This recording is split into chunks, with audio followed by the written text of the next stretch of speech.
정부가 감염병 위기 단계를 경계해서 심각으로 격상할지가 지금 관심사입니다. 전병일 교수님. 네. 어떻겠습니까? 지금 이미 심각으로 올렸어야 되는 거 아니냐 이런 네. 지적도 있거든요. 어떻게 보시나요? 사실 이제 이 주의 단계에서 네. 정부가 이 질병을 관리하면서 네. 당시 발표는 단계는 주의 단계지만 예. 심각에 준하는 모든 조치를 취하겠다. 이제 그렇게 네. 발표를 했습니다.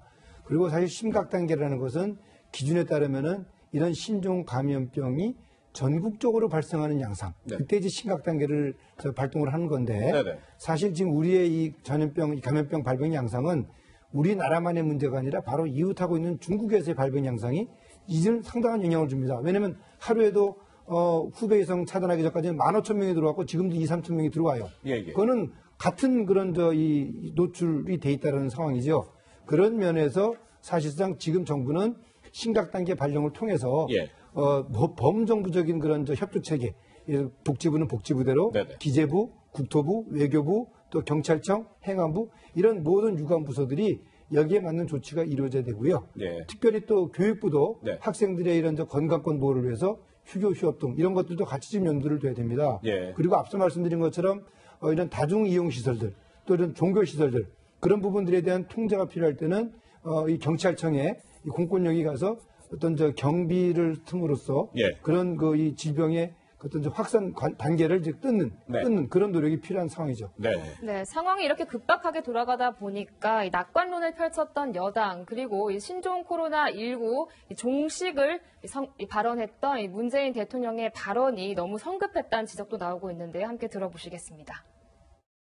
여러분의 헌신적 노력 덕분에 아직 긴장되는 상황이긴 하지만 우리는 바이러스와의 전쟁에서 조금씩 승기를 잡아나가고 있습니다.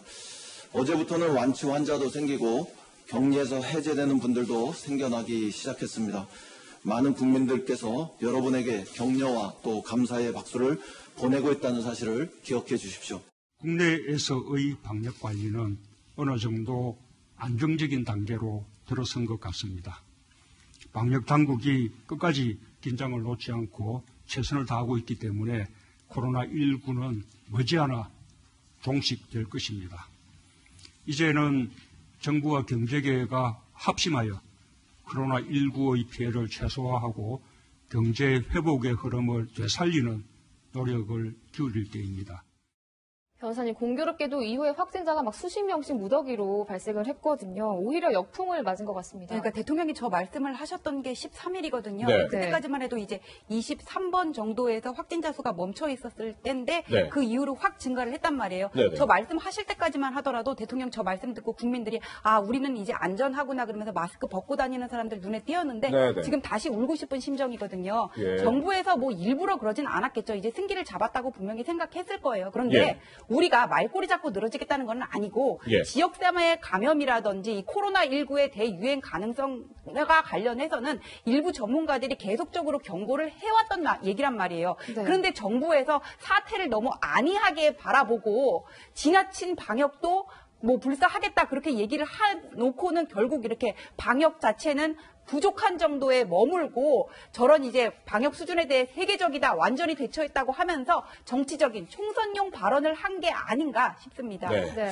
그런데 박인복 교수님, 네. 13일 날에 대통령이 조만간 종식될 수 있다는 관측을 했는데 그리고 엿새 지난 19일에 박능후 보건복지부 장관이 KBS 인터뷰를 했어요. 네. 그런데 이때는 또 지역사회 전파시키가 오리라는 것은 사실은 예측하고 있었다. 예견됐던 바라 크게 당황하지 않는다. 대통령과 주무장관의 발언이 이렇게 다르면 국민이 도대체 어떤 발언을 신뢰해야 될지 참 헷갈릴 수밖에 지금 없겠습니다. 주무장관들끼리 말씀이 틀린 내용이 최초에 코로나19가 발생할 때부터 문제가 생겼었습니다. 예. 뭐 외교부 장관 얘기랑 복지부 장관 얘기가 틀렸고 네. 지금 대통령 말씀하시는 것이랑 주무장관이 복지부 장관이 하신 말씀이 틀리다고 한다면 네. 중간에 이 문제 분명히 대통령한테 전달하는 과정이 누군가 있었을 텐데 네, 네. 아마 전문가를 옆에서 두기보다는 어쩌면은 좀 정무적인 어떤 판단 속에 있는 분들이 얘기를 너무 가까이 들은 거 아닌가라는 생각이 들 수밖에 없습니다. 네네. 사실은 질병관리본부에서도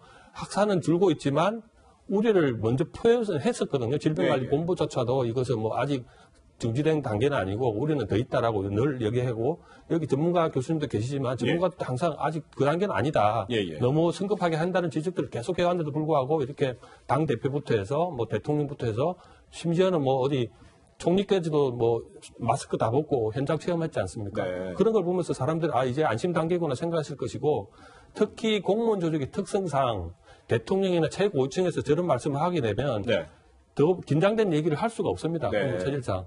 그럼 빠지는 것이죠. 그리고 사실상 이 시점에는 중국에도 이미 100여 명씩 사망을 하고 일본에도 그 배 안에 사람들이 갇혀서 몇백 명씩 환자가 드러나는 시점에 이 말씀을 하셨다는 것은 저는 대통령께서 오히려 더 적극적으로 방역에 힘써야 될 시점인데 이 말씀을 하셨다는 것은 조급했다는 말씀을 국민적 정서를 뭐 바꿔 말하자면 좀 정치적 판단을 하신 거 아닌가라는 생각이 좀 아쉬움이 큽니다. 그렇군요. 네, 코로나19 국내 속보 전해드렸는데 차분하게 국가 차원의 총력 대응 필요할 것 같습니다. 저희가 코로나19 관련 국외 소식은 잠시 뒤 글로벌 뉴스룸에서 또 이 코로나19로 타격을 받고 있는 연극계 소식은 피플 라이브에서 전해드리겠습니다.